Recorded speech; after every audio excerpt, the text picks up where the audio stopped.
Witajcie na Dniach Otwartych Wydziału Informatyki Politechniki Białostockiej. Jesteśmy w studiu telewizyjnym Platon TV i z tego miejsca zabierzemy Was na wycieczkę po całej Politechnice. Poznacie też naszych studentów. Oczywiście nie mogliśmy zaprosić do studia wszystkich, dlatego że na Politechnice studiuje około 7 000 studentów.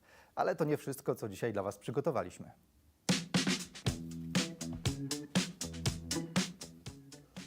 Pokażemy Wam, jak się mieszka w akademiku, czym zajmują się koła naukowe i wytłumaczymy zasady rekrutacji na studia pierwszego stopnia na 30 kierunkach na wszystkich 6 wydziałach Politechniki Białostockiej. Przez cały czas mamy również aktywny czat, na którym możecie zadawać pytania dotyczące Politechniki, poszczególnych wydziałów, kół naukowych, wyjazdów zagranicznych czy uzyskania miejsca w akademiku. Na te wszystkie pytania odpowiadamy na bieżąco. Będzie również konkurs z nagrodami. Również najaktywniejsi uczestnicy dostaną gadżety z logo Politechniki Białostockiej. A już teraz poznajcie prorektora do spraw studenckich. To właśnie dzięki jego zaangażowaniu studenci czują się na Politechnice po prostu dobrze. Jest z nami profesor Jarosław Szusta.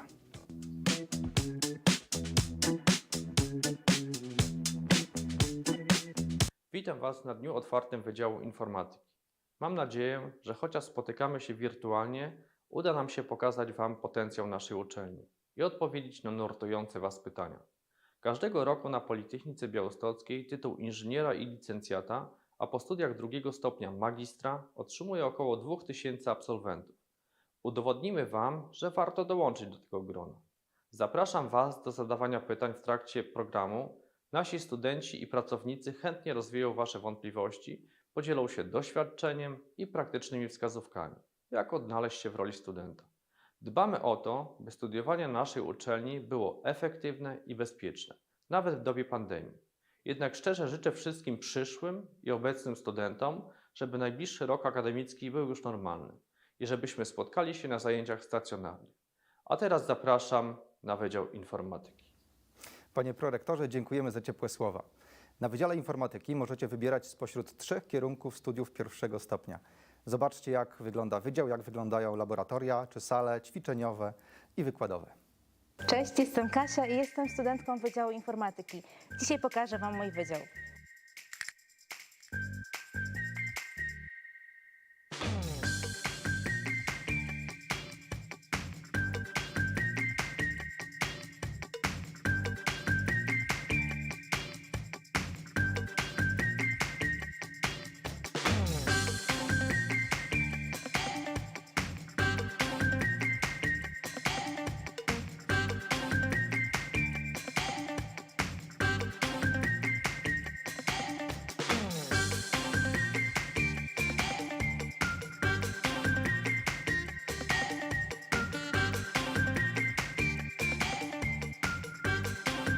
Cała nasza wiedza ma źródło na tym wydziale. Widzimy się w październiku.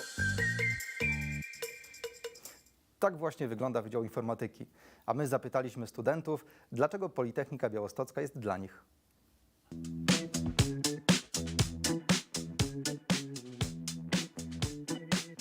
Nazywam się Alisa Borkowska. Studiuję na Politechnice na Wydziale Informatyki.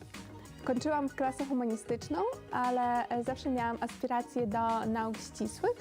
Interesowała mnie matematyka, informatyka, więc zdecydowałam się po studiach humanistycznych pójść jeszcze na studia informatyczne, żeby móc rozwijać swoje pasje. Będąc w klasie humanistycznej nie miałam rozszerzonej matematyki, ale ze względu na to, że bardzo mnie to interesowało, to chodziłam na zajęcia z klasą matematyczną, na dodatkowe zajęcia i sporo się uczyłam sama i podeszłam do matury z rozszerzonej matematyki i zdałam ją całkiem dobrze. Pomimo wszystkich trudności udało mi się dostać na Politechnikę, na kierunek, na który chciałam. Pomimo tego, że jest się w klasie humanistycznej, to jeżeli ma się jakieś zainteresowania naukami ścisłymi, matematyką, to Zawsze da się zmienić zdanie i przygotować się do tego egzaminu i pójść w kierunku właśnie ścisłym na matematykę, na informatykę, jeżeli ma się zainteresowanie w tym kierunku. Jak zaczęłam studia, to miałam trudności z matematyką i z fizyką ze względu na to, że w liceum nie miałam tych przedmiotów w takim stopniu, jakim to było wymagane na starcie, ale poznałam kolegów, którzy po prostu mi pomagali z uzupełnieniem tego materiału i w trakcie pierwszego semestru nadrobiłam wszystkie zaległości i teraz radzę sobie z tymi przedmiotami. Nie warto się bać, jeśli nie miało się jakiegoś przedmiotu w liceum. Tutaj na Politechnice pomożemy Wam. Nazywam się Dawid Piech, studiuję u nas na Wydziale Informatycznym matematykę stosowaną. Jestem już na 6. semestrze. Na samym początku jeszcze, kiedy wybierałem szkołę średnią, nie wiedziałem, co mam zamiar w życiu robić i poszedłem do liceum na profil biologiczno-chemiczny. Okazało się, że to nie jest specjalnie profil dla mnie. Od zawsze matematyka mi bardzo dobrze wychodziła, aczkolwiek nie widziałem w tym przyszłości. Później, jak już pół roku uczyłem się na tym profilu biologiczno-chemicznym, postanowiłem jednak przerzucić się na tą matematykę. Przeniosłem się do technikum mechanicznego, gdzie to ukończyłem i już wiedziałem wtedy, jak przenosiłem się do technikum, wiedziałem, że będę wybierał się na Politechnikę, studiować właśnie matematykę. Duży wpływ jeszcze na to miała moja siostra, która jest starsza ode mnie i też studiowała matematykę, zawsze była takim autorytetem dla mnie, więc zawsze chciałem ją przewyższyć we wszystkim, co tam ona robiła i chciałem udowodnić, że nie jestem wcale gorszy. Na samym początku, jak wybierałem się na studia, nie specjalnie wiedziałem, co chcę po nich robić. Dopiero już na studiach, jak miałem jakieś zajęcia z informatyki, zauważyłem, że jest to bardzo fajna rzecz. I mimo, że studiuję matematykę, mam zamiar iść w kierunku branży IT. Kiedyś jeden profesor powiedział bardzo takie fajne słowa, że dobry informatyk był kiedyś matematykiem. I to dlatego, ponieważ matematycy bardzo fajnie, logicznie rozwiązują wszystkie problemy. I to jest właśnie to, co zamierzam robić, jak już skończę studia. Jak zaczyna się studiować, to zauważa się, że to jest w ogóle inna struktura tej nauki. Nie jest już jak w szkole średniej i wcześniej. Pojawiają się nowe rzeczy, jak na przykład wykłady, które nie są obowiązkowe i można oczywiście na nie właśnie nie chodzić, ponieważ są nieobowiązkowe, ale jednak polecamy uczęszczać na każde zajęcia, żeby później nie robić sobie zaległości. Jest coś takiego po każdym semestrze jak sesja. Sesja to jest taka większa matura, gdzie naprawdę przed tą sesją dużo trzeba się uczyć i dużo więcej trzeba będzie się uczyć, jeżeli nie będzie się uczęszczało na te zajęcia. Podczas studiów informatycznych myślę, że ważnym aspektem jest rozwiązywanie zadań we własnym zakresie, które tak naprawdę nie są obowiązkowe. Nie wygląda to już tak, że to jest praca domowa i ktoś to będzie sprawdzał, ale właśnie przerabiając takie zestawy zadań, które wykładowcy prowadzący udostępniają, nabiera się takiej wprawy do robienia różnych rzeczy, czy to jest programowanie, czy to jest matematyka, które później umożliwiają po prostu sprawne wykonywanie tego na zaliczeniach, na kolokwiach i wtedy nie zabraknie Wam czasu na to, żeby wyrobić się z tym, bo jeżeli ma się nawet wiedzę, a nie ma się po prostu wprawy, jakieś praktyki, to ciężko jest sobie poradzić z tym. Zawsze lubiłem matematykę, ponieważ jest bardzo logiczna. Wszystko z czegoś wychodzi i wiadomo, o co chodzi. Przynajmniej tak to wyglądało w szkole średniej. Jak na samym początku, jak zetknąłem się z matematyką na studiach, czar prysł, nagle wszystko wydaje się pochodzić z kosmosu i tak dalej, ale nie można się tym przerażać, po prostu trzeba się trochę więcej uczyć. Jak już się powtórzy jakiś materiał 2 razy, wtedy naprawdę widać to logiczne podejście do wszystkich aspektów tej matematyki. I naprawdę wygląda to tak jak w szkole średniej, tylko jest lekko bardziej zaawansowane. Polecam naukę systematycznie i to naprawdę polecam, ponieważ są przedmioty, które się ciągną dalej. Mamy przedmioty podzielone na różne semestry i mamy coś takiego jak analizę. Mamy analizę w pierwszym semestrze, w drugim semestrze oraz w trzecim. Jeżeli nie uczyłeś się w pierwszym semestrze, to ten drugi i trzeci na pewno dużo trudniejszy. Przypomnę Wam, że podczas całego spotkania możecie zadawać pytanie na czacie, na które na bieżąco odpowiadamy. 7000 studentów, ta liczba robi wrażenie, a ze mną są przedstawiciele tego grona. W studiu witamy Alisę Borkowską i Dawida Piecha. I pytanie, jak Wam się studiuje na Politechnice? Cześć. Ogólnie świetnie się studiuje na Politechnice. Pójść na studia to jest takie przedłużenie swojej młodości i wiążą się z tym też jeszcze inne plusy, takie jak uzyskiwanie dyplomu, poznawanie nowych ludzi, a zapewniam Was, że naprawdę świetni ludzie studiują u nas na wydziale, nie tylko na wydziale, na całej uczelni zresztą. I studia ogólnie są na pewno dużo trudniejsze od szkoły średniej, ale trzeba pamiętać, że marzenia się nie spełniają. Marzenia się spełnia. I nie chodzi tutaj tylko o marzenia w tych słowach. Chodzi o osiąganie jakichś celów. Więc jeżeli chcemy osiągnąć jakiś cel i nie robimy nic w tym kierunku, żeby to osiągnąć, to niestety nam się nie uda. I trzeba pamiętać, że jeżeli pójdziemy na studia, to musimy się uczyć. I tej nauki będzie trochę więcej niż w szkole średniej, ale na pewno jeżeli będziecie mieli chęci, to Wam się uda. I nawet jeżeli będziecie mieli jakieś problemy, to zapewniam Was, że ja, Alisa i jeszcze inni studenci z wielką chęcią Wam pomożemy. Dziękuję. Cześć. Mi też bardzo dobrze się studiuje. Trochę już miałam styczności ze studiowaniem na innych uczelniach, z kolei jakby bardzo mi odpowiada to, jakie jest na Politechnice, bo wszyscy bardzo się wspierają, tak jak Dawid powiedział. I to nie tylko studenci, koledzy są wsparciem, ale też wykładowcy, nauczyciele są bardzo wielkim wsparciem w tej nauce. Zawsze można zasięgnąć rady, napisać maila, zgłosić się na konsultacje i jeśli ktoś nawet nie radzi sobie z czymś, nie nadąża, to zawsze spotka się po prostu z takim ciepłym podejściem też wykładowców, którzy chętnie wspierają studentów. Dziękuję Wam bardzo. Jak widać, studiowanie to nie tylko realizacja celów, nie tylko zdobywanie wiedzy, ale przede wszystkim poznawanie nowych ludzi. Jeżeli chcecie tych ludzi poznać, zapraszamy na Politechnikę Białostocką, trzeba do nas dołączyć.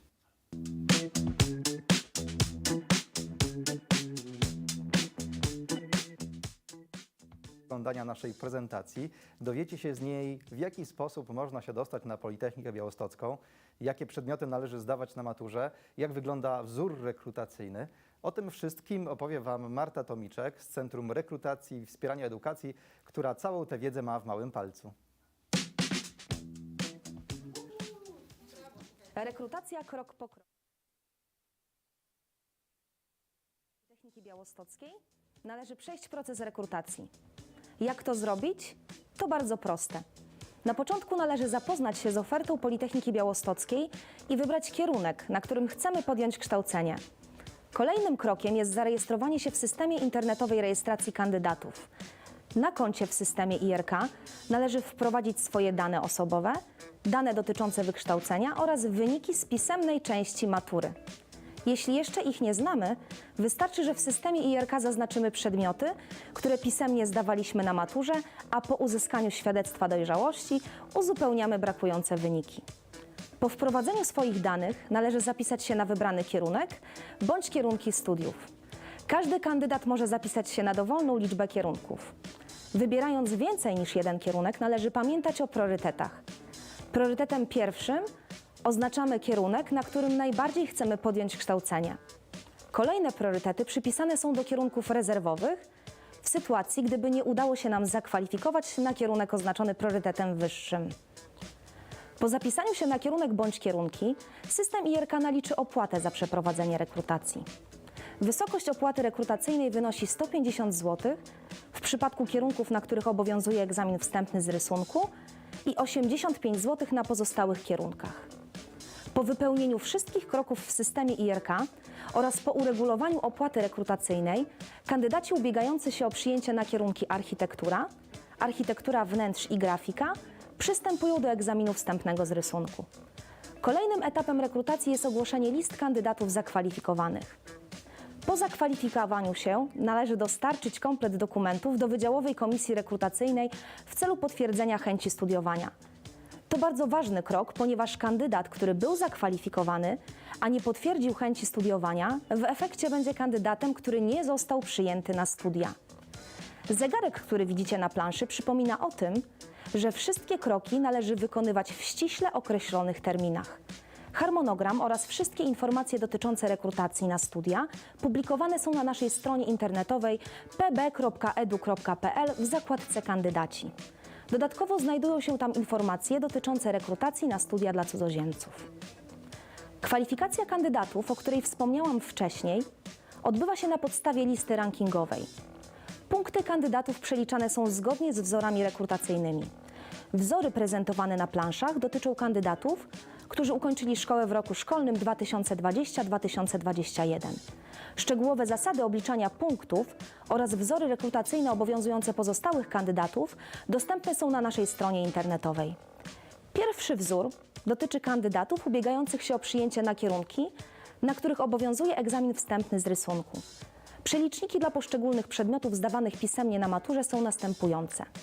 0,5 dla matematyki zdawanej na poziomie podstawowym, 1,25 dla matematyki zdawanej na poziomie rozszerzonym, 1,75 dla przedmiotu dodatkowo branego pod uwagę w postępowaniu kwalifikacyjnym zdawanego na poziomie rozszerzonym, 0,25 dla języka obcego zdawanego na poziomie podstawowym i 0,75 dla języka obcego zdawanego na poziomie rozszerzonym. Ostatnim elementem wzoru są punkty z egzaminu wstępnego z rysunku z przelicznikiem 4.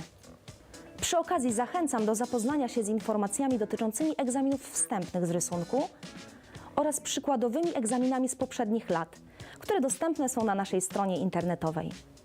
Kolejny wzór obowiązuje kandydatów ubiegających się o przyjęcie na kierunki inżynieria biomedyczna, inżynieria materiałowa i wytwarzania, mechanika i budowa maszyn i mechatronika.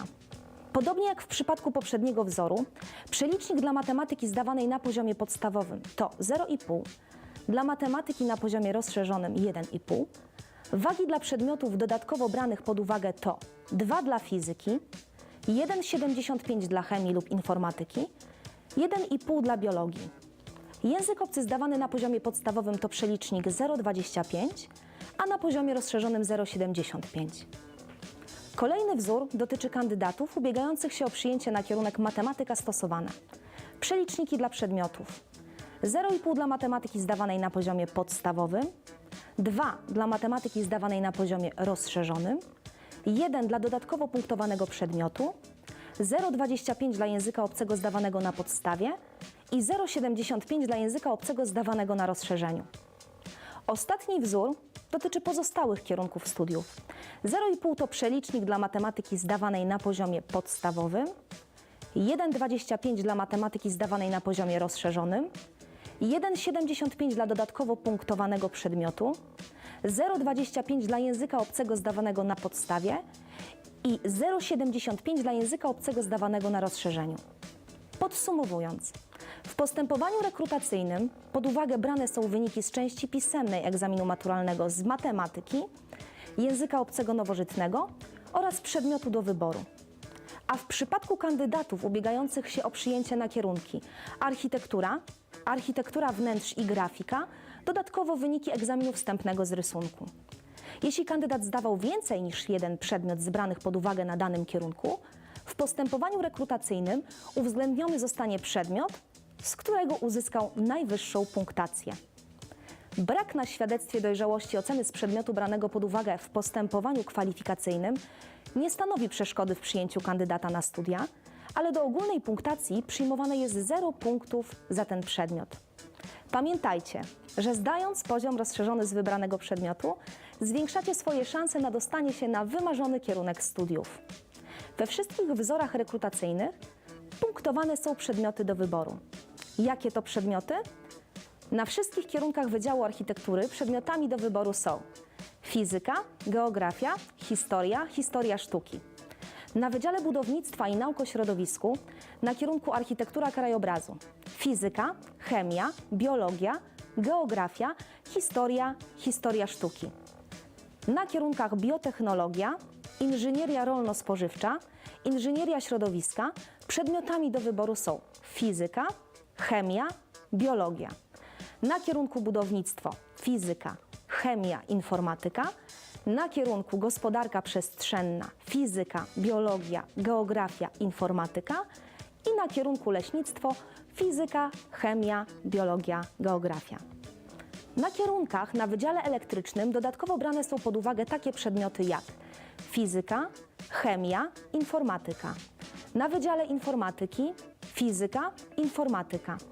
Na Wydziale Inżynierii Zarządzania na kierunku inżynieria meblarstwa punktujemy fizykę, chemię, biologię, geografię. Na kierunkach logistyka, zarządzanie inżynieria produkcji i zarządzanie inżynieria usług przedmiotami do wyboru są fizyka, informatyka, a na kierunkach turystyka i rekreacja oraz zarządzanie fizyka, geografia, informatyka i wiedza o społeczeństwie. Na Wydziale Mechanicznym na wszystkich kierunkach dodatkowo można uzyskać punkty za przedmioty fizykę, chemię, biologię, informatykę. Zaprezentowane przedmioty dotyczą kandydatów, którzy ukończyli szkołę w roku szkolnym 2020-2021. Szczegółowe zasady obliczania punktów oraz wzory rekrutacyjne obowiązujące pozostałych kandydatów dostępne są na stronie internetowej pb.edu.pl w zakładce Kandydaci. Jak widzicie, proces rekrutacji nie jest trudny. Jednak jeśli będziecie mieli jakiekolwiek pytania lub wątpliwości, zapraszamy do kontaktu z naszym centrum. Na planszy wyświetlają się dane kontaktowe. Bardzo dziękuję za uwagę. Wszystkim maturzystom życzę powodzenia na maturze i do zobaczenia na Politechnice Białostockiej. Marto, dziękujemy bardzo. Politechnika Białostocka to kampus przy ulicy Wiejskiej, Wydział Inżynierii i Zarządzania w Kleosinie oraz Wydział Architektury przy ulicy Oskara Sosnowskiego.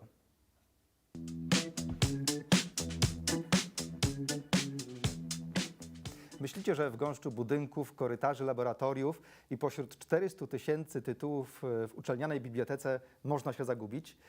Pomocną dłoń wyciągają tutaj studenci Aleksandra Gosk i Kamil Borowik, którzy już teraz wytłumaczą Wam, na czym polega studiowanie i jak poradzić sobie na pierwszych dniach na studiach. Pewnie chcielibyście się dowiedzieć, jakie są różnice między kształceniem w szkole średniej a kształceniem na uczelni. I cóż, spieszymy tutaj z odpowiedzią. Myślę, że wszyscy z Was słyszeli takie pojęcie jak wykład. Jest to taka najbardziej podstawowa forma, gdzie przekazujemy wiedzę w bardzo, bardzo prostej postaci. Wykładowca prowadzący mówi, my słuchamy, notujemy, uczymy się. Drugą formą zajęć są zajęcia projektowe. To jest, można w dużym uproszczeniu powiedzieć tak, że chcemy stworzyć coś, co działa. Od początku do końca realizujemy pewien cel, który później opisujemy w formie obszernego, bardziej bądź mniej sprawozdania i takie sprawozdanie zaliczamy. Są jeszcze laboratoria, które warto dodać są zajęciami obowiązkowymi i mamy też lektoraty, które są zajęciami z języków. Jeżeli chodzi o laboratoria, myślę, że można dodać, że dla wielu studentów jest to najciekawsza forma zajęć, bo dzięki temu mamy tak naprawdę okazję popracować z dużym, potężnym, wysokobudżetowym sprzętem, dzięki któremu realizujemy badania, które następnie opisujemy i na tej podstawie zaliczamy przedmiot. Tutaj mamy faktycznie styczność z przyrządami, z którymi tak naprawdę pracują naukowcy. I nie zapomnijmy jeszcze o ćwiczeniach, które są zazwyczaj właśnie przekazaniem praktycznej wiedzy, takim dodatkiem do tego, czego uczymy się na wykładach. Precyzując ćwiczenia, jest to taka najbardziej zbliżona do szkolnej ławki forma nabywania wiedzy, gdzie tak naprawdę siedzimy w sali, rozwiązujemy zadania, również piszemy, notujemy w takich mniejszych grupach, tak zwanych grupach ćwiczeniowych. Co do podziału na grupy, możecie być w różnych grupach w zależności od przedmiotu, od rodzaju zajęć, w innych wykładowych, w innych projektowych. Grupy zazwyczaj dzielą się alfabetycznie i takie informacje, w jakiej grupie jesteście, możecie znaleźć na USOS-ie. Grupy wykładowe są największe, tak naprawdę często obejmują cały kierunek, w szczególności przy obecnym kształceniu zdalnym, nie mamy ograniczonej pojemności sali. Grupy ćwiczeniowe zazwyczaj są mniejsze, obejmują mniej więcej jedną taką klasę w liceum, można powiedzieć. Grupy projektowe są odrobinę mniejsze, ze względu na to, że pracujemy już ze sprzętem komputerowym, ewentualnie z przyrządami mniejszymi, podręcznymi, i potrzebujemy tak naprawdę miejsca, a jeżeli chodzi o laboratoria, to grupy są najmniejsze bo tak naprawdę, no tak jak wcześniej wspomniano, skupiamy się na sprzęcie często dużym, ciężkim i wymagającym precyzyjnej obsługi. Często pytacie też, czy można przenosić się z grupy do grupy. Jest taka możliwość, o ile znajdzie się osobę, która na przykład chciałaby się z Wami zamienić, no lub też macie taki rzeczywiście bardzo dobry powód, praca, czy też może drugie studia, drugi kierunek, wtedy można zwrócić się do dziekana czy dziekan do spraw kształcenia z pismem, żeby przenieść się z jednej grupy do drugiej. W obecnym roku akademickim znów stanęliśmy przed sytuacją, no niestety myślę, że smutną sytuacją, że jednak to kształcenie będzie odbywało się w trybie zdalnym. No i rządzi się swoimi zasadami. Myślę, że przede wszystkim warto zaznaczyć, że siedząc w domu, siedząc przed komputerem jest nam wygodnie i o wiele trudniej jest się skupić. Zalecamy jednak, żeby nad tym skupieniem zapanować i jednak zwrócić uwagę na to, co się dzieje na ekranie. No, gdyż zaległości spowodowane, powiedzmy, nie do końca dokładnym uważaniem, myślę, że mogą się odbijać negatywnie na wynikach w trakcie sesji, czyli w skrócie okresu rozliczeniowego całego naszego kształcenia w danym semestrze. No i tak jak powiedział Kamil, jednak zaliczyć później to trzeba. Zaliczenia są w różnych formach. Nie jest to takie proste, jak opinia mówi. Są zaliczenia na przykład projektów. Wyglądają prawie tak jak w tradycyjnej formie, kiedy jeszcze byliśmy stacjonarnie na studiach. Trzeba je po prostu wykonać i oddać. Tak samo z innych przedmiotów. Są to egzaminy często bardzo ograniczone czasowo, bo wiadomo, jest tam jakiś dostęp do zewnętrznych materiałów. Także trzeba się skupić i jednak starać się pracować systematycznie. Jeżeli chodzi o formę zaliczenia, to najczęściej spotykaną jest forma pisemna. Obecnie czy w formie testów na platformie, gdzie można wpisywać, zaznaczać odpowiedzi, przesyłać je dalej. Ewentualnie też tak naprawdę możemy pisać je na kartce, wysyłać, skanować i na podstawie tego otrzymywać oceny, no ale również też są odpowiedzi ustne, ewentualnie obrony projektów, na przykład, że wspólnie z prowadzącym konsultujemy ten projekt, sprawdzamy, co jest napisane, otrzymujemy pytania, co, dlaczego, jak to zrobiłem, dlaczego to działa bądź nie działa. Zależy od projektu, no i na tej podstawie otrzymujemy jakby ocenę. No i też na przykład u mnie, jak zaliczenia ustne, to też są w różnych formach, bo często łączymy się na platformie i albo jesteśmy tam wszyscy i prowadzący zadaje poszczególne pytania na zaliczenie, albo wchodzimy na taką platformę pojedynczo, czy też w parach i jest to forma bardziej takiego zamkniętego zaliczenia. Często jako studenci mniej lub bardziej doświadczeni spotykamy się z pytaniami, czy ten wykładowca jest dobry, czy ten wykładowca jest zły, czy który jest najlepszy, który jest najgorszy. Ja wychodzę z założenia takiego, że wszyscy jesteśmy ludźmi. Jeżeli my będziemy podchodzić do każdego z szacunkiem, to każdy też podejdzie z szacunkiem do nas. Myślę, że to jest pierwsza, najważniejsza zasada, której warto się trzymać nie tylko na uczelni, ale i w życiu. I też komunikacja to jest klucz. Nie próbujmy załatwiać wszystko od razu pismami i taką bardzo formalną drogą, bo tak jak Kamil wspomniał, prowadzący to też są ludzie, z nimi też idzie się dogadać, porozmawiać, poprosić, pytać dużo, bo wtedy można dostać po prostu odpowiedzi i nie ma problemów. Także naprawdę można się z nimi dobrze dogadać. Wiadomo, z czasem wyczujecie, z kim łatwiej, z kim trudniej, ale to wszystko trzeba przeżyć. Studia poza nauką w dużej mierze stanowią okazję do rozwoju innych umiejętności, nie tylko naukowych, nie tylko pisania, tworzenia projektów czy zdolności czysto zawodowych, no ale jest to miejsce również, żeby rozwijać zdolności interpersonalne no i takie miękkie umiejętności. Tutaj akurat tak się składa, że z Olą wspólnie jesteśmy przedstawicielami Samorządu Studentów Politechniki Białostockiej. Ja ze swojej strony jestem przewodniczącym Komisji do Spraw Dydaktyki i Jakości Kształcenia Samorządu Studentów Politechniki Białostockiej oraz jeszcze dowodzę Wydziałową Radą Samorządu Studentów Wydziału Mechanicznego. Ola?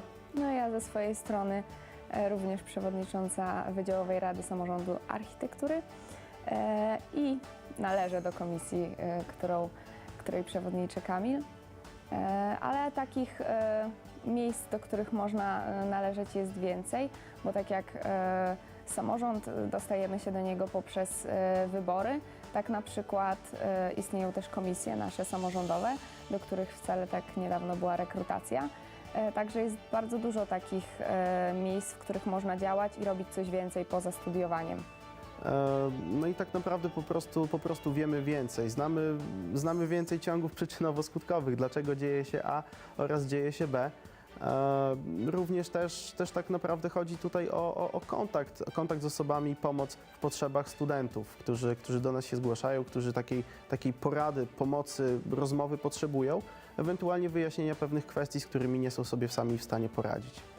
To na pewno też ułatwia studiowanie, jak się rozumie cały ten proces tak bardziej od kuchni, no ale też poznajemy wspaniałych ludzi, bo ludzie, którzy przychodzą do samorządu, są to ludzie strasznie kreatywni, pracowici, także no, to są bardzo wartościowe osoby, które wspaniale jest poznać i z nimi współpracować. Dzięki składowi tych osób, tej naszej społeczności oraz wsparciu ze strony uczelni jesteśmy w stanie tworzyć naprawdę dobre projekty, z których korzystać mogą studenci wszystkich wydziałów, wszystkich roczników. No wiadomo, cóż, obecnie troszeczkę ta projektotwórczość jest wstrzymana, natomiast czekamy na chwilę, kiedy będziemy mogli ruszyć pełną parą i wrócić do naszych sztandarowych projektów, takich jak chociażby Juvenalia, Zerówka czy Zimówka. Taką najważniejszą decyzją, taką najbardziej namacalną okiem studenta podejmowaną przez Wydziałowe Komisje do Spraw Jakości Kształcenia jest tak naprawdę tworzenie oraz opiniowanie programów studiów, czyli tego całego toku na danym kierunku, który student przechodzi przed uzyskaniem tytułu inżyniera, licencjata bądź magistra. Jakby tutaj tak naprawdę ta zmiana jest taka najbardziej widoczna i wyczuwalna okiem studenta. My też jako samorząd studentów jesteśmy takim łącznikiem pomiędzy studentami a władzami uczelni. Także staramy się to spajać, żeby jednak ta współpraca działała jak najlepiej. Rozmawiamy ze studentami, zbieramy od nich uwagi, jakieś problemy czy też pochwały, propozycje i później przedstawiamy to władzom, żeby dało się wszystko poprawiać i ulepszać. Warto się nie bać i chwytać okazję w każdym momencie, kiedy się przydarzy. I dużo pytać, czy nas, czy też starsze roczniki osób, które już troszkę miały doświadczenia, zawsze można się czegoś ciekawego dowiedzieć.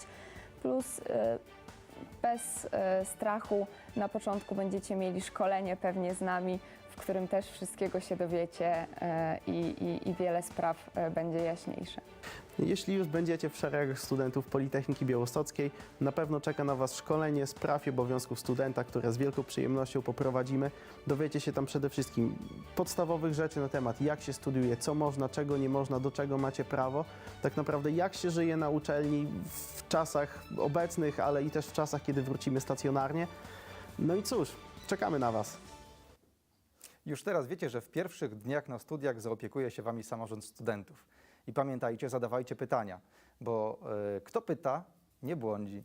A jeżeli naprawdę lubicie zadawać pytania i to najtrudniejsze, a przy okazji dobrze się bawić i poznawać nowych ludzi, na pewno znajdziecie dla siebie miejsce w kołach naukowych. Na Politechnice Białostockiej działa ich ponad 50.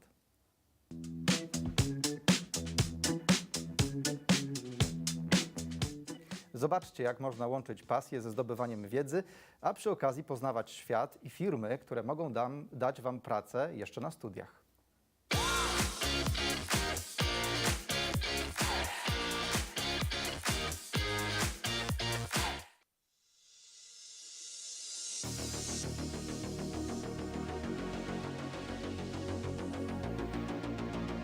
W szkole Mobilne Systemy Inteligentne dowiecie się, jak zbudować własnego robota, jak go zaprogramować. Możecie zacząć od klocków Lego, zbudujcie robota, zaprogramujcie go, zobaczcie, jak to wszystko wygląda. Później, jeżeli się okaże, że się ten robot w miarę nadaje, możecie pojechać z nami na zawody. Będziecie mogli go sprawdzić przeciwko robotom innych ludzi. Nawet w kategoriach Lego jesteście w stanie spotkać dorosłe osoby, które są wielkimi pasjonatami tego typu rzeczy. Na same koło mobilne systemy inteligentne trafiłem zupełnie przypadkiem. Tam jak zacząłem chodzić na to koło, nauczyłem się jak budować takie roboty, więc powiedzmy, że to są takie podstawy fizyki, konstrukcji maszyn oraz jak zbudować robota, który się nie rozpadnie i będzie mieć praktyczne zastosowanie. Swojego pierwszego robota zbudowałem na zawody Sumo Challenge w Łodzi i nazywał się Zeta Rimana. Jak wszystkim, również nam zdarzają się wpadki. Nie zapomnę naszej pierwszej walki na zawodach w Łodzi. Pierwszy pojedynek przegraliśmy dlatego, że wypiął się nam się czujnik z robota i nasz robot wyjechał prosto poza matę. Drugą walkę zremisowaliśmy. Przez przypadek nie uruchomiłem programu, ale robot przeciwników i tak nie był w stanie wypchnąć naszego robota Sumo poza matę. Ostatecznie wygraliśmy to, ale nie obyło się bez nerwów i stresu. Konstruując takie roboty, często uczymy się kreatywnego myślenia. Staramy się przewidywać, co się może wydarzyć na zawodach, jak robot może się zachować. Na zajęciach w szkole często budujemy roboty sami, ale równie często zdarza nam się projektować je grupowo. Ludzie nie uczą się tylko matematyki, suchej matematyki, a my pokazujemy im także, w jaki sposób tę matematykę włożyć do tego robota, żeby wykonywał nasze polecenia.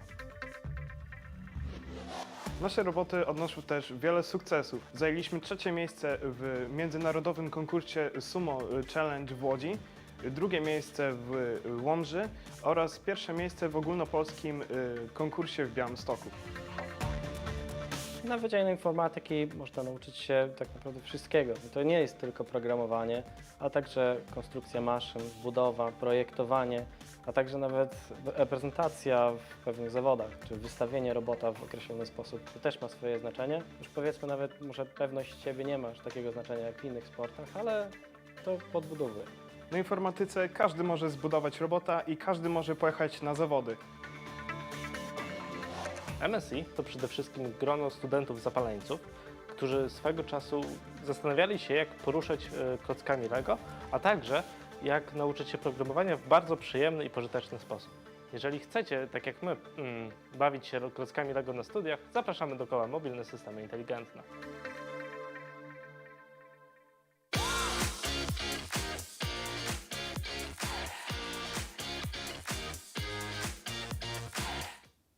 Jeżeli chcecie wiedzieć, jakie jeszcze koła działają na Wydziale Informatyki, wejdźcie na naszą stronę pb.edu.pl i wybierzcie zakładkę Wydziału Informatyki. Możecie również zadawać pytania na czacie.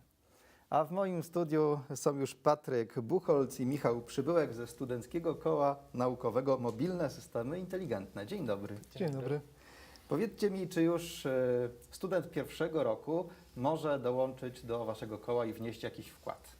Owszem, studenci na pierwszym roku mogą bez problemu dołączyć do naszego koła. Koła się ogłaszają na spotkaniach albo mailowo. Jest to głównie kierowane właśnie do studentów pierwszego semestru.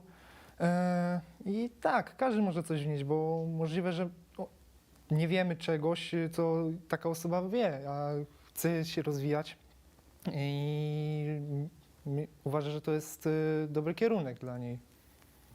Czyli warto posiadać wiedzę, czy trzeba mieć jakieś szczególne predyspozycje, umiejętności? Nie, na sam początek wystarczą chęci. Cały czas wymieniamy się doświadczeniem, przy czym każdy z nas się czegoś uczy. Na start pokazujemy co i jak.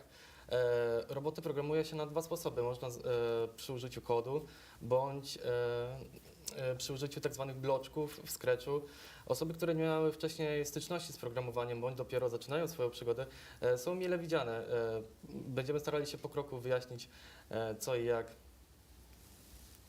Panowie, dziękuję bardzo w takim razie za rozmowę. Moimi gośćmi byli Patryk Buchholz i Michał Przybyłek ze Studenckiego Koła Naukowego Mobilne Systemy Inteligentne. Z kołami naukowymi możecie jeździć na zawody po Polsce, możecie wyjeżdżać za granicę, ale jeżeli chcecie część studiów odbyć na jednej z 290 uczelni partnerskich programu Erasmus+, to możecie to również zrobić na Politechnice Białostockiej. A najlepiej opowie o tym prorektor do spraw współpracy międzynarodowej, doktor habilitowana inżynier Dorota Krawczyk.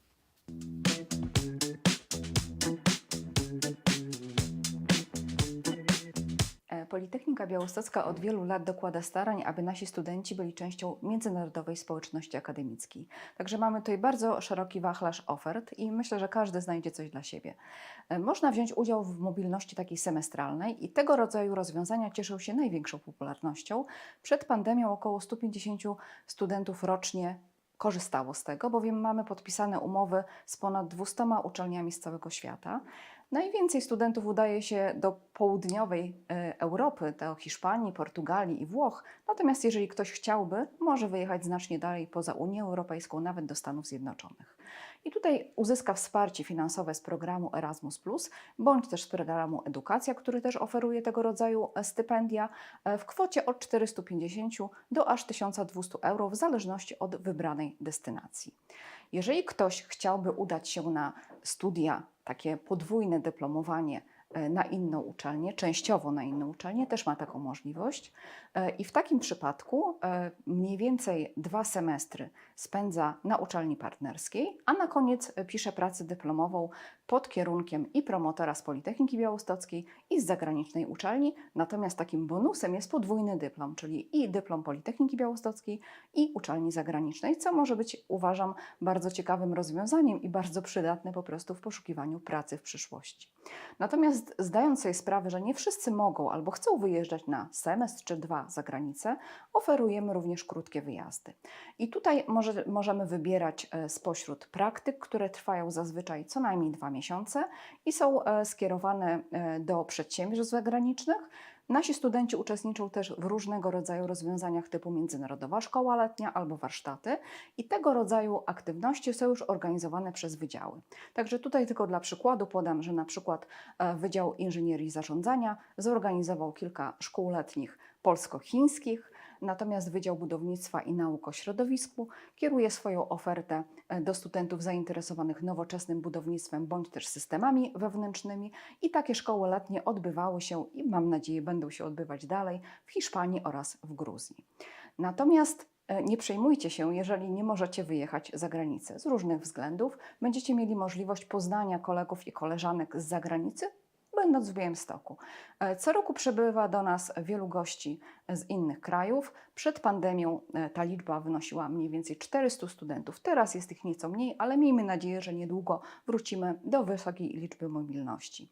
I przyjeżdżają do nas goście głównie z Turcji, Hiszpanii, Portugalii, Włoch, ale mamy też gości z dalekich zakątków świata, na przykład z Boliwii, z Chin, czy na przykład z Malezji. Także będąc tutaj w Białymstoku, również możecie nawiązać przyjaźnie, poznać osoby z zagranicy, brać udział w licznych spotkaniach integracyjnych, warsztatach. Także uważam, że każdy może znaleźć coś dla siebie i zapraszamy gorąco do studiowania na Politechnice Białostockiej. Dziękujemy Pani Prorektor. Oczywiście program Erasmus Plus to nie wszystko. Politechnika Białostocka ma ponad 500 uczelni partnerskich. Teraz widzicie, że studiowanie na Politechnice Białostockiej daje Wam możliwość podróżowania w różne zakątki świata. Teraz wysłuchajmy Konrada Długozimy i Julity Kulikowskiej, którzy uroki studiowania za granicą poznali na własnej skórze.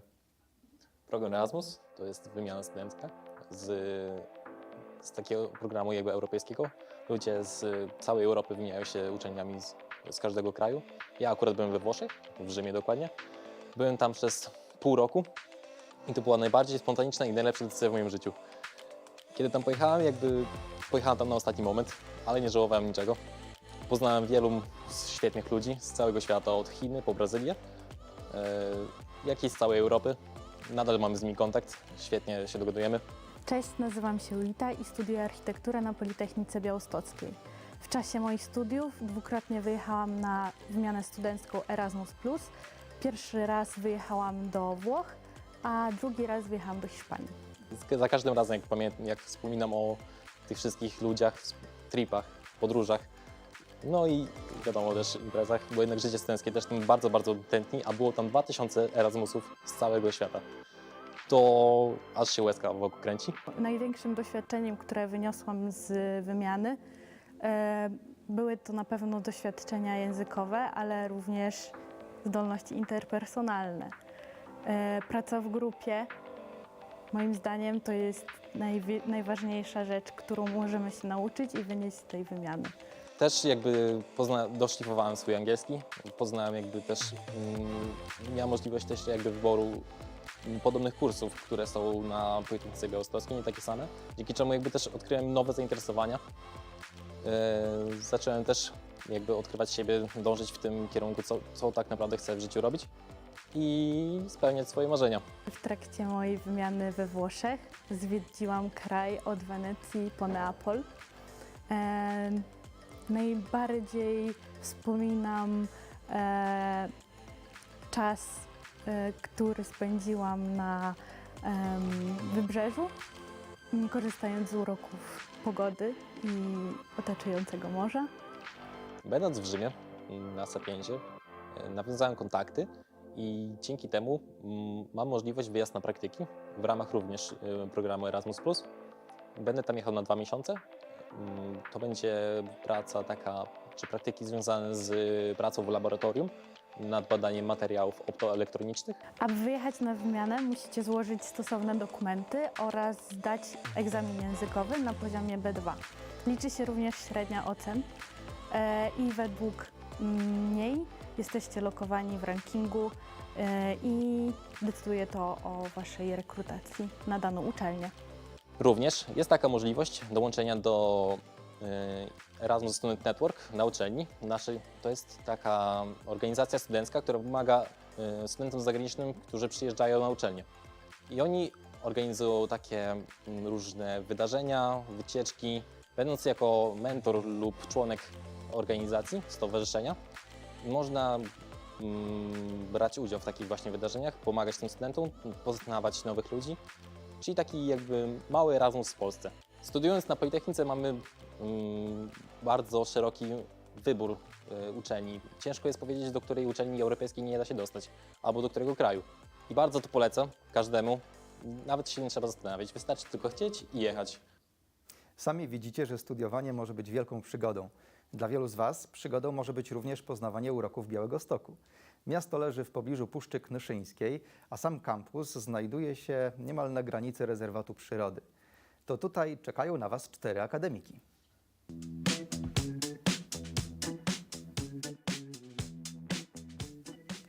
Właściwie na większość zajęć możecie przyjść w kapciach. Bohater naszego filmu, Adrian, od samego początku wolał zamieszkać w akademiku niż na stacji. Zobaczcie teraz, jak mieszka, zobaczcie jego pokój i na jakie udogodnienia możecie liczyć, mieszkając w akademiku.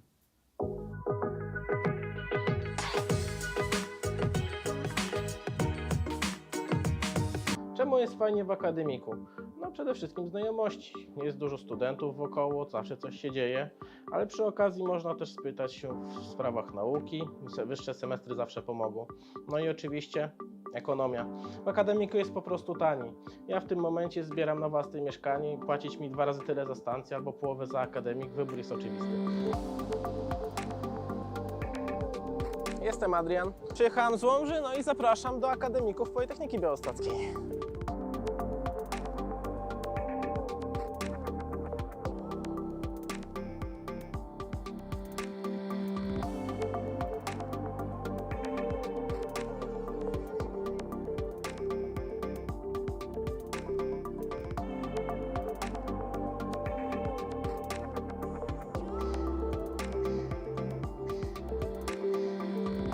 Na każdym piętrze mamy w pełni wyposażoną kuchnię.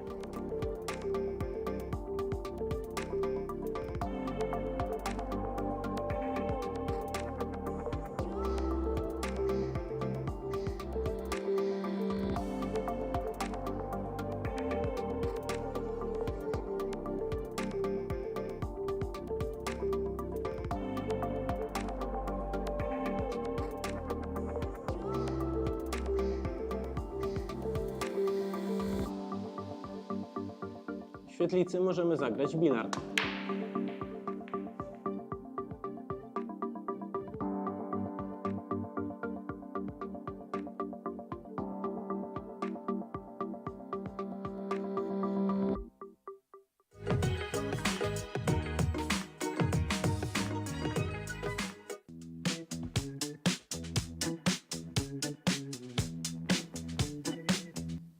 Politechnika Białostocka od kilku lat funduje najlepszym maturzystom miejsca w akademikach.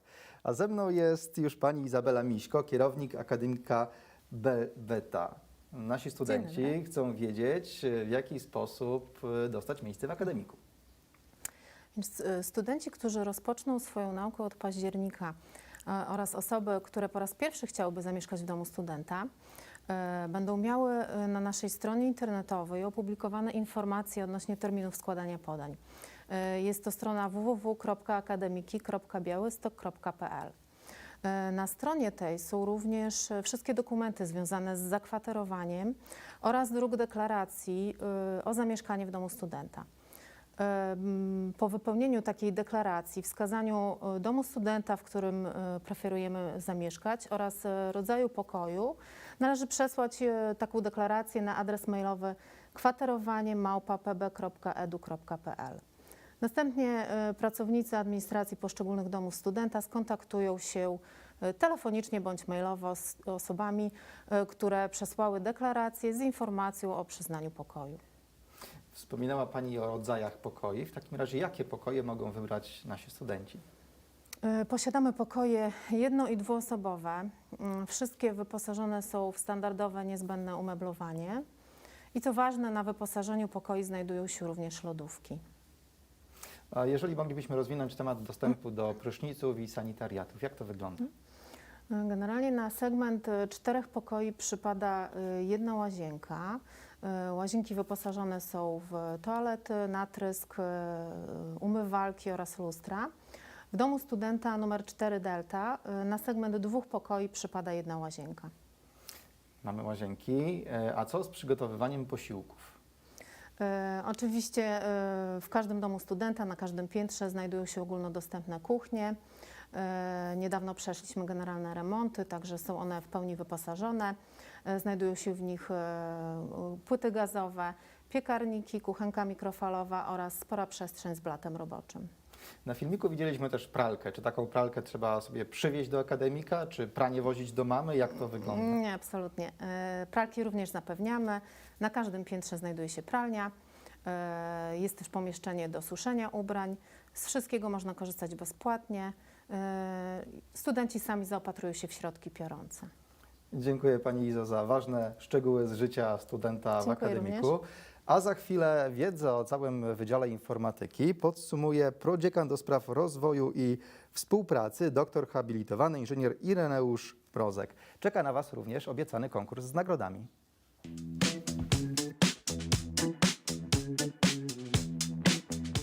Wydział Informatyki kształci studentów na 3 kierunkach: informatyka, matematyka stosowana oraz informatyka i ekonometria. Naszym podstawowym kierunkiem, na którym kształcimy największą grupę studentów, jest oczywiście informatyka. Na kierunku tym bardzo duży nacisk kładziemy na takie zagadnienia jak sieci komputerowe, bazy danych, sztuczna inteligencja, biometria, programowanie aplikacji webowych, czy ogólnie pojęty Internet of Things, czy też rzeczywistość wirtualną. Bardzo interesujący moim zdaniem jest kierunek matematyka stosowana, gdzie otrzymacie wiedzę merytoryczną z matematyki wyższej, ale ukierunkowaną na praktyczne wykorzystanie w technice i informatyce.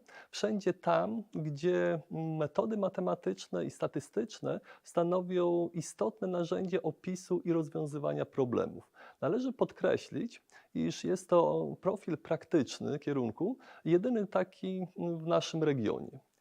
Trzecim kierunkiem jest informatyka i ekonometria, na którym oprócz wiedzy informatycznej związanej przede wszystkim z programowaniem, bazami danych czy sieciami komputerowymi, otrzymacie również wiedzę o charakterze finansowym. Stawiamy na rozwój umiejętności praktycznych i nowoczesnych, dlatego współtworzymy programy studiów, konsultując je z pracodawcami z branży IT, którzy wskazują nam kompetencje najbardziej pożądane na rynku. Dodatkowo niektóre przedmioty prowadzone są wręcz bezpośrednio przez przedstawicieli przedsiębiorców wysokiej klasy, specjalistów, praktyków z branży IT. Dysponujemy ponad 400 stanowiskami komputerowymi, do których będziecie mieli dostęp podczas zajęć praktycznych na naszym wydziale. posiadamy zarówno laboratoria, pracownie ogólnego przeznaczenia, jak również pracownie specjalistyczne, w tym na przykład pracownia o charakterze sprzętowym, pracownia systemów budowanych, pracownia architektury komputerów, pracownie o charakterze sieciowym, w tym tradycyjne pracownie sieciowe, pracownie Cisco, pracownie transmisji bezprzewodowej, pracownie grafiki 3D i pracownia przetwarzania obrazu oraz bardzo dobrze wyposażoną pracownię biometrii. Nasi studenci mają możliwość rozwijania swoich pasji w licznych kołach naukowych, m.in. koło naukowe gier, koło naukowe mobilne systemy inteligentne, koło naukowe biometrii czy koło związane z matematyką Math4U. Na wydziale oprócz standardowych przedmiotów związanych bezpośrednio z dziedziną informatyki mamy przedmioty humanizujące, w tym chciałbym wymienić bardzo ciekawe wprowadzenie do muzyki klasycznej, czy wprowadzenie do muzyki współczesnej, podstawy fotografii, wprowadzenie do retoryki i wystąpień publicznych, czy bardzo ciekawe opowiadania historii muzyki. Na naszym wydziale dobrze odnajdują się zarówno absolwenci techników, jak i liceów. Studiując w naszym wydziale będziecie mieli możliwość wyjazdu na różnego rodzaju wymiany, w tym wymiany w ramach programu Erasmus+, do niemal wszystkich krajów europejskich. Szczególną popularnością wśród naszych studentów cieszą się uczelnie w Portugalii i Hiszpanii. Zapraszam Was serdecznie do podjęcia studiów na Wydziale Informatyki. Z całą pewnością nie będziecie się nudzić. A w naszym studiu jest doktor habilitowany inżynier Ireneusz Mrozek, prodziekan Wydziału Informatyki, który ma dla Was obiecaną zagadkę. Panie dziekanie, prosimy o zadanie dla naszych widzów, a ja przypominam, że do wygrania są gadżety z logo Politechniki Białostockiej. Dzień dobry wszystkim. Zagadka obliczeniowo stosunkowo prosta. Dotyczy czasu, ile komputer musiałby poświęcić na ułożenie puzli. Mamy takie proste puzzle. Niedawno na Wydziale Informatyki obchodziliśmy święto liczby pi i mamy takie proste puzzle 5 puzelków na 5 puzelków. Czyli wszystkich razem mamy 25 puzli. Wszystkie są o takim samym kształcie, o takich samych wymiarach. I moje pytanie, i załóżmy, że pomieszamy te puzzle, i moje pytanie brzmi następująco, zadanie brzmi następująco. Posiadając komputer, który nazwijmy to mocą obliczeniową, posiada moc obliczeniową pozwalającą sprawdzić 10 000 kombinacji, 10 000 ułożeń w ciągu 1 milisekundy. Ile czasu, zakładając, że komputer będzie układał te puzzle w taki sposób bezmyślny, a więc sprawdzając po kolei wszystkie możliwe kombinacje, ile czasu będzie potrzeba, aby komputer średnio, mówimy o czasie średnim, aby komputer ułożył nasze puzzle. Czy to będzie czas mniejszy od 1 minuty, czy to będzie czas niezbędny około 1 dnia, około 1 roku, czy odpowiedź D, będzie to czas niezbędny ułożeniem puzzli ponad 100 lat. Zaznaczam, że jest to może wyjść tutaj Państwu dość specyficzna odpowiedź, która pokaże, że nie tylko trzeba umieć programować, ale trzeba umieć programować w sposób mądry i tego programowania mądrego właśnie uczymy na Wydziale Informatyki. To chyba tyle, jeżeli chodzi o Dziękuję w takim razie, zadanie. panie dziekanie, za to bardzo interesujące zadanie. Na Wasze odpowiedzi czekamy na czacie. Panie dziekanie, ja mam takie pytanie, co musi zrobić student pierwszego roku, albo czego ma nie robić, żeby nie podpaść wykładowcom? Trudno na to pytanie odpowiedzieć. Po prostu wystarczy być przyzwoitym. Wykładowcy są dorośli, studenci są dorośli i ja na wydziale już pracuję mam styczność z wydziałem ponad 20 lat I nie przypominam sobie sytuacji, żeby na pierwszym roku student coś takiego, na samym początku student coś takiego zrobił, żeby cokolwiek by to miało znaczyć, podpaść wykładowcy, żeby podpadł wykładowcy. Dodatkowo przed rozpoczęciem roku akademickiego zawsze na wydziale, w ostatnim roku było to spotkanie online, spotykamy się ze studentami i przekazujemy informacje techniczne związane z wydziałem. Gdzie jest dziekanat, jakie sprawy załatwić w dziekanacie, gdzie udać się, gdy pojawił się problem. Zatem wystarczy prosta normalność. Nie ma tutaj żadnych szans, żeby w jakiś sposób podpaść, cokolwiek by to miało znaczyć. Wiem, że na niektórych kierunkach macie bardzo dużo studentów, w związku z tym jest bardzo dużo grup laboratoryjnych, ćwiczeniowych, natomiast czasami sytuacja życiowa zmusza takiego studenta, że chce zmienić grupę na inną godzinę. Czy to jest możliwe?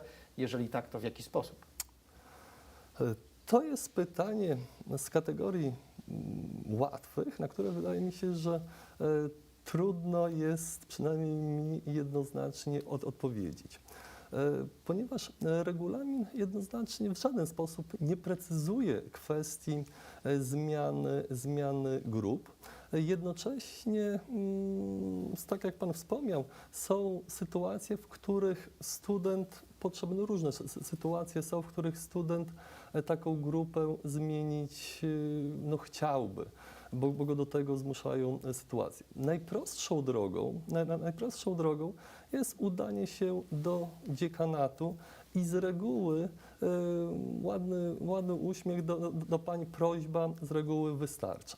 Należy jednak wziąć pod uwagę, że liczebność grup jest ograniczona przez narzucone limity uczelniane, jak również poprzez akredytację CAUT, którą wydział posiada, która to akredytacja gwarantuje, że studiowanie na naszym wydziale jest na takim samym poziomie jak na wszystkich innych uczelniach europejskich, które uzyskały tę akredytację. I ta akredytacja wymaga, aby na przykład w grupach pracowni specjalistycznych nie było więcej niż 15 studentów.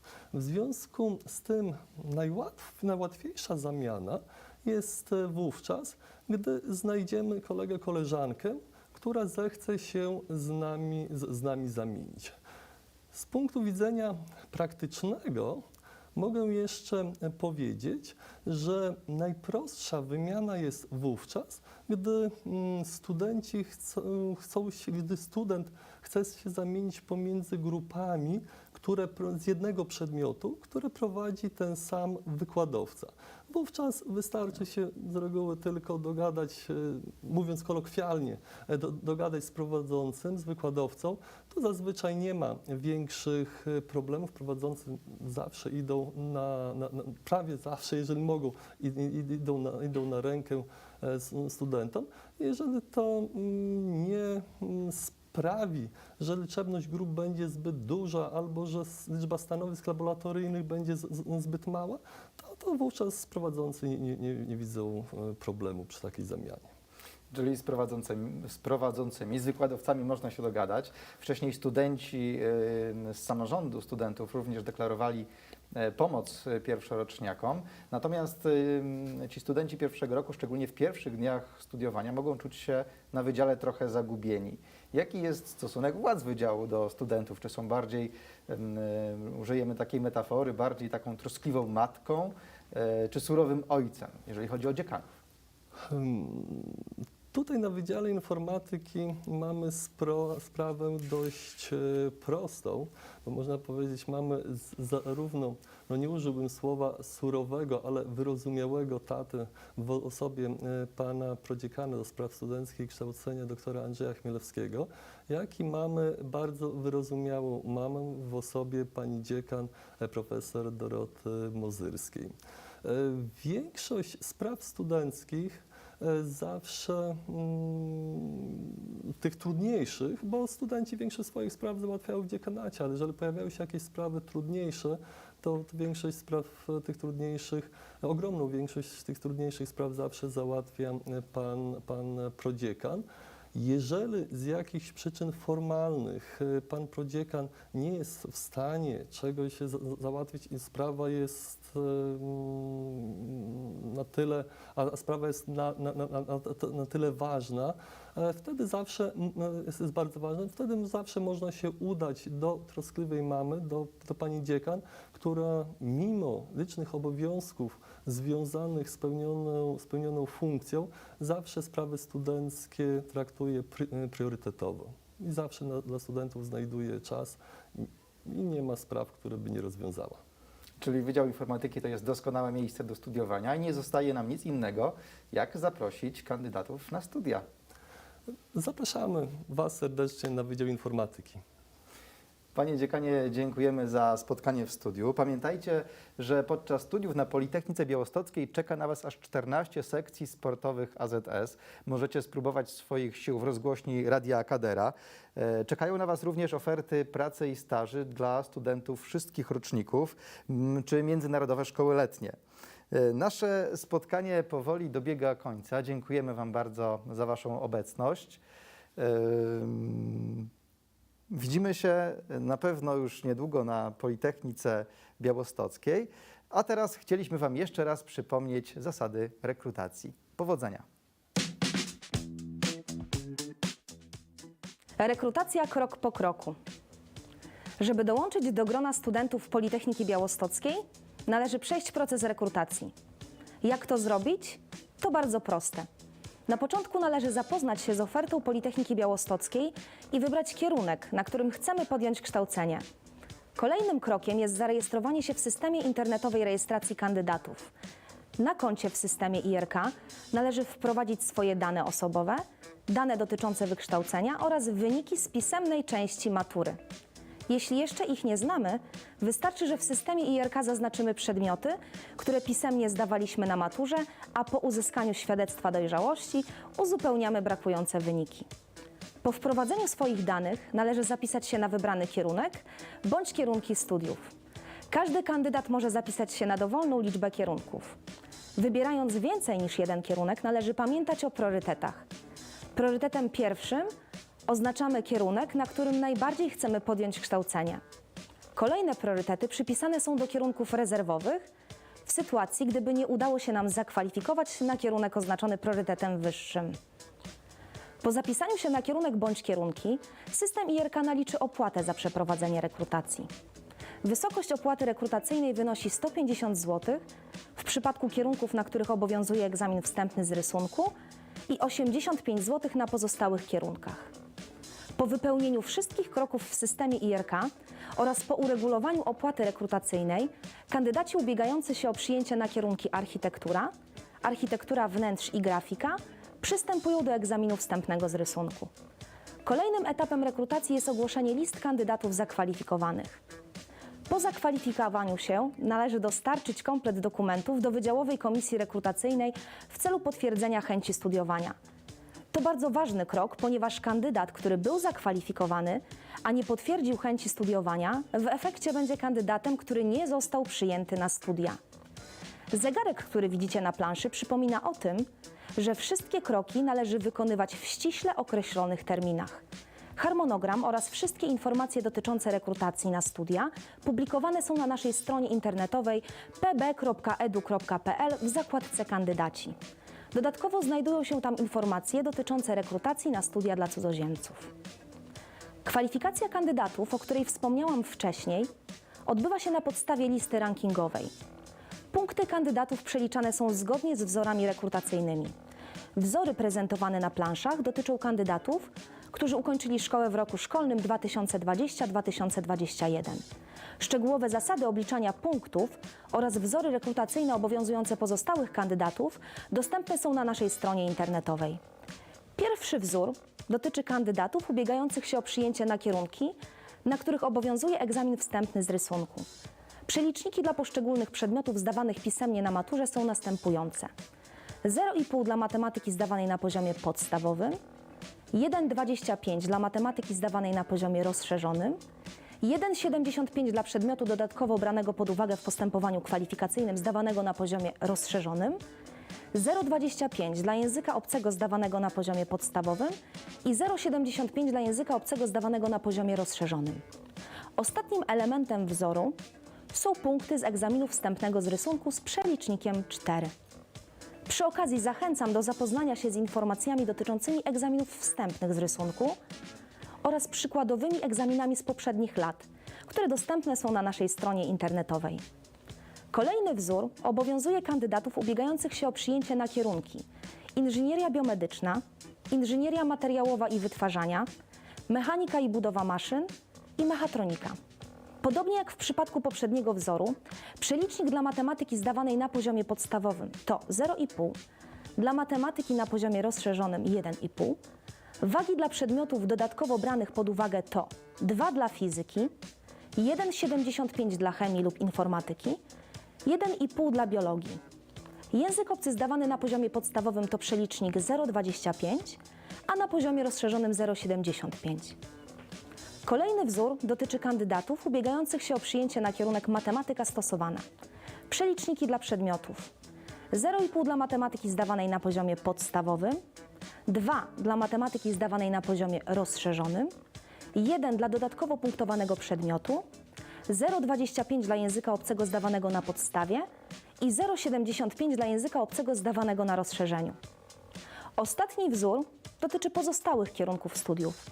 0,5 to przelicznik dla matematyki zdawanej na poziomie podstawowym, 1,25 dla matematyki zdawanej na poziomie rozszerzonym, 1,75 dla dodatkowo punktowanego przedmiotu, 0,25 dla języka obcego zdawanego na podstawie i 0,75 dla języka obcego zdawanego na rozszerzeniu.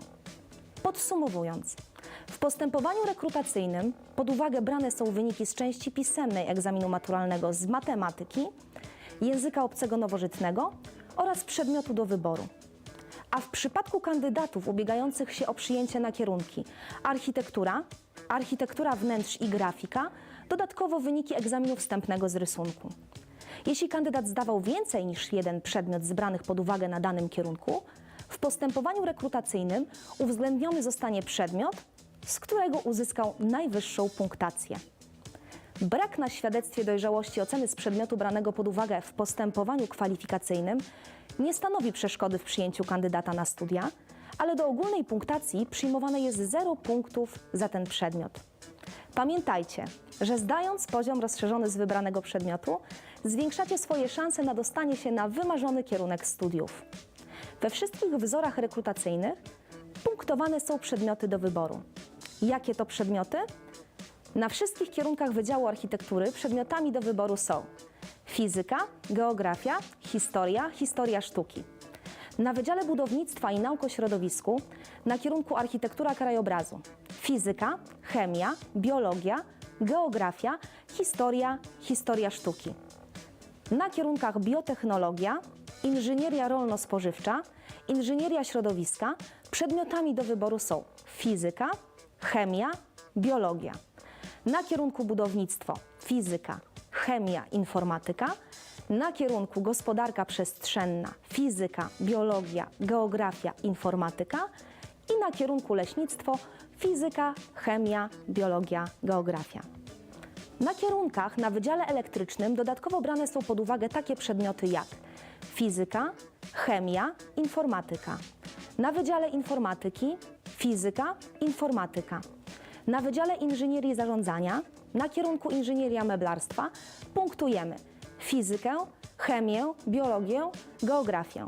Na kierunkach logistyka, zarządzanie inżynieria produkcji i zarządzanie inżynieria usług przedmiotami do wyboru są fizyka, informatyka, a na kierunkach turystyka i rekreacja oraz zarządzanie fizyka, geografia, informatyka i wiedza o społeczeństwie. Na Wydziale Mechanicznym na wszystkich kierunkach dodatkowo można uzyskać punkty za przedmioty fizykę, chemię, biologię, informatykę. Zaprezentowane przedmioty dotyczą kandydatów, którzy ukończyli szkołę w roku szkolnym 2020-2021. Szczegółowe zasady obliczania punktów oraz wzory rekrutacyjne obowiązujące pozostałych kandydatów dostępne są na stronie internetowej pb.edu.pl w zakładce Kandydaci. Jak widzicie, proces rekrutacji nie jest trudny. Jednak jeśli będziecie mieli jakiekolwiek pytania lub wątpliwości, zapraszamy do kontaktu z naszym centrum.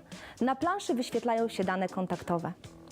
Bardzo dziękuję za uwagę. Wszystkim maturzystom życzę powodzenia na maturze i do zobaczenia na Politechnice Białostockiej.